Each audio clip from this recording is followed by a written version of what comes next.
میں پچھلے 15 دن پہلے مصر کا سفر کر آیا، اور اس سفر کے بعد میں بارہا لوگوں کے سامنے اپنے اس سفر کے تاثرات کو بیان کرتا ہوں۔ یہ موقع بھی ہے کہ ضرور آپ کے سامنے یہ بات آنی چاہیے۔ جب میں مصر گیا تو مصر کے سلسلے میں اس سے پہلے بہت سن رکھا تھا، پڑھ رکھا تھا، مگر مصر جانے کے بعد ایک عجیب سی کیفیت سوار ہوئی ذہن و دماغ پر، اس لیے کہ وہ مصر جہاں 100% مسلمان ہیں، جہاں پر جامعہ ازہر جیسی عظیم یونیورسٹی ہے جو آج سے 1200 سال پہلے قائم کی گئی، اس مصر کی صورتحال یہ ہے کہ حکمران مسلمان، رعایا مسلمان، اس کے باوجود آپ کو اسلام وہاں پر نظر نہیں آئے گا۔ آپ کی آنکھیں اسلامیت کو دیکھنے کے لیے وہاں ترس جائے گی۔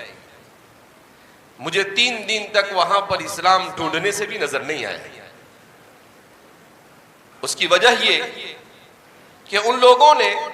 دینی تعلیم کی وہ اہمیت نہیں دی جو اہمیت ہمارے اکابرین نے اس ملک میں دی۔ انہوں نے جیسے دنیا کی تعلیم کا نظام ہوتا ہے اپنے نظام کو اس طرح تو کر دیا، مگر اس طرح کے نظام سے ایسے علماء وجود میں نہیں آ سکے جو علماء مکمل طور پر اسلامی تہذیب و تمدن کے محافظ ہو، جس کے صورتحال یہ کہ جمعہ کے دن جب ہم مسجد میں پہنچے تو قاری صاحب قرات کر رہے تھے، اور قاری صاحب کے چہرے پر نہ داڑھی تھی نہ مچھ، مکمل طور پر ایسا لگتا تھا کہ حضرت ابھی کلین شیو کر تازہ تازہ ہے۔ اس کے بعد خطیب صاحب خطبے کے لیے کھڑے ہوئے، بڑی عمر کے تھے، ان کے چہرے پر بھی بہت مشکل سے خشخشی داڑھی، بلکہ خوشی داڑھی تھی،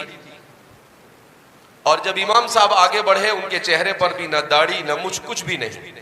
ان کا لباس بھی اسلامی نہیں۔ عورتوں میں بھی بہت برا حال، رات میں اگر آپ نکل جائے، ہم رات میں کسی کام سے نکلے تو نماز کے بعد فوراً مسجد بند ہو جاتی ہے، مسجد میں آپ بیٹھ بھی نہیں سکتے، پڑھ بھی نہیں سکتے، کچھ نہیں کر سکتے، اور آپ کو جگہ جگہ پر ناچنے اور گانے کی محفلیں نظر آئے گی۔ قرآن کریم کے پروگرام میں شریک ہوا تھا، مگر وہ پروگرام آپ کو ایسا محسوس ہوتا، وہاں عورتیں اور مرد مکس بیٹھے ہوئے تھے، مخلوط بیٹھے ہوئے تھے، وہاں پر میوزک آسانی کے ساتھ وہاں کے تمام بڑے علماء کی موجودگی میں بجایا جا رہا تھا، عورتیں فل میک اپ میں قرآن کی اس مجلس کے اندر میں آ کر پرفارمنس کر رہی تھی، وہاں پر آ کر مظاہرہ کر رہی تھی، مگر کوئی کچھ بولنے والا نہیں۔ تو مجھے یاد آیا کہ اللہ رب العزت جزا خیر عطا فرمائے ہمارے علماء کو کہ اس ملک میں بھی اسلام کو اسی طریقے سے ختم کرنے کی کوشش کی گئی تھی، اور لارڈ میکالے نے کہا تھا